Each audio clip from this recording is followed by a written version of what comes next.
Suleimani akaomba. Maandiko yanasema akaomba apatiwe hekima kwenda mbele za watu, kwenda mbele za watu kwa hekima na maarifa, akaomba aende.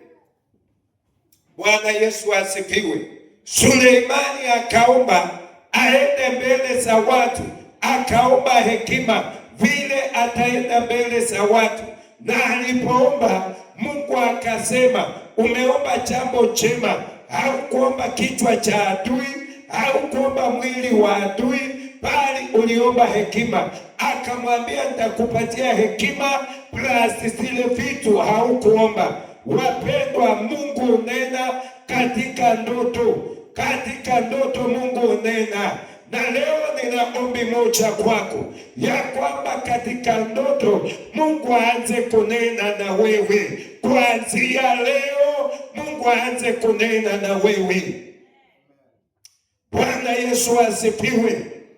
Nimesema ishara ya kuonyesha Mungu ako na wewe ni kunena na wewe katika ndoto. Hata manabii wanatabiri, manabii wanatoa unabii, lakini confirmation ya kile wanafanya Mungu ananena nao katika ndoto. Wakati wote kama umeokoka, umejazwa Roho, Roho ananena na wewe, anakufundisha, anakushauri, anakuongoza, lakini lazima akupe mwelekeo katika ndoto. Bwana Yesu asifiwe. Katika ndoto ndiko Mungu hupeana mwelekeo wa mtu. Haujanisikia vizuri? Katika ndoto ndiko Mungu hupeana mwelekeo wa mtu.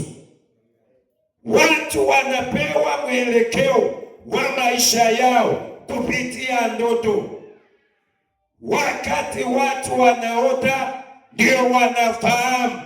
Ndio sasa niliwaambia ndoto ni kioo ambacho mtu anajiangalilia, ajione yeye ni nani na ajifahamu yeye ni nani.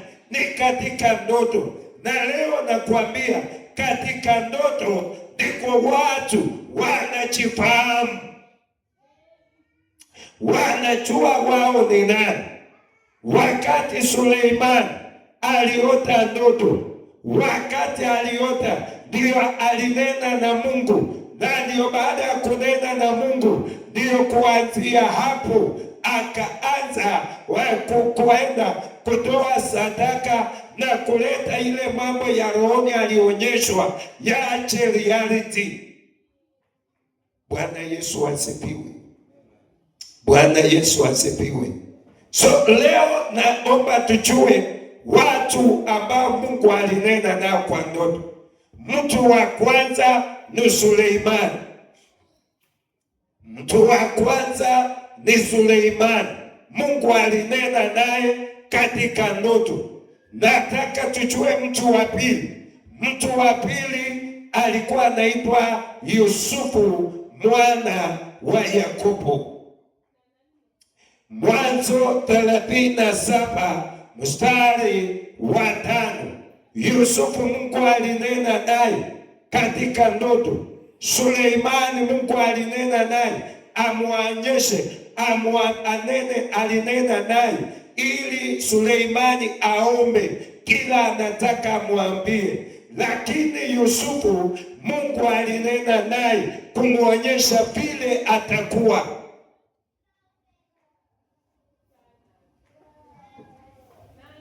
Suleimani, Daudi, Yusufu mwana wake Yakobo, Mungu alinena naye amwonyeshe vile atakuwa, vile atafanyika Yusufu.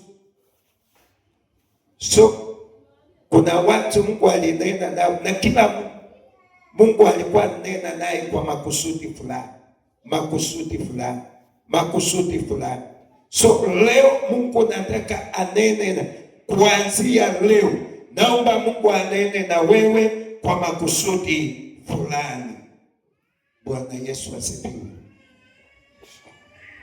So mtu wa pili alikuwa Yusufu mwana wa Yakobo, ndiye Mungu alinena naye katika maono, akamwambia, akamuonyesha vile atakuwa. Mtu wa tatu ambaye Mungu alinena naye alikuwa mtu anaitwa Farao.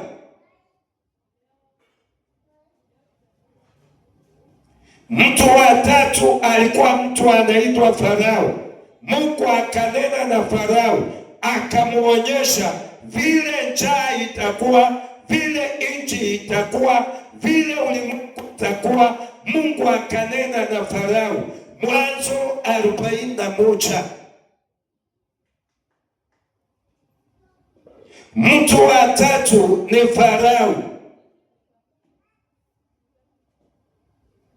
Mungu akanena naye kumuonyesha vile ulimwengu, vile nchi itakuwa na njaa. Alikuwa ni Farao. Na leo nakuombea ili Mungu aanze kunena na wewe, kukuonyesha mambo yatakayotokea kwa taifa la Kenya. Bwana Yesu asifiwe.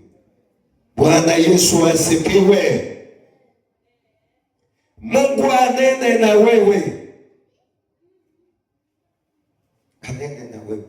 So mtu wa tatu alikuwa ni nani? Ni Farao. Mungu akanena na yeye kwa ndoto. Hata wewe ninaomba Mungu aanze kunena na wewe pakubwa. Ndio nilikwambia kama hauoti ndoto, wewe ni kama ni mtu uliye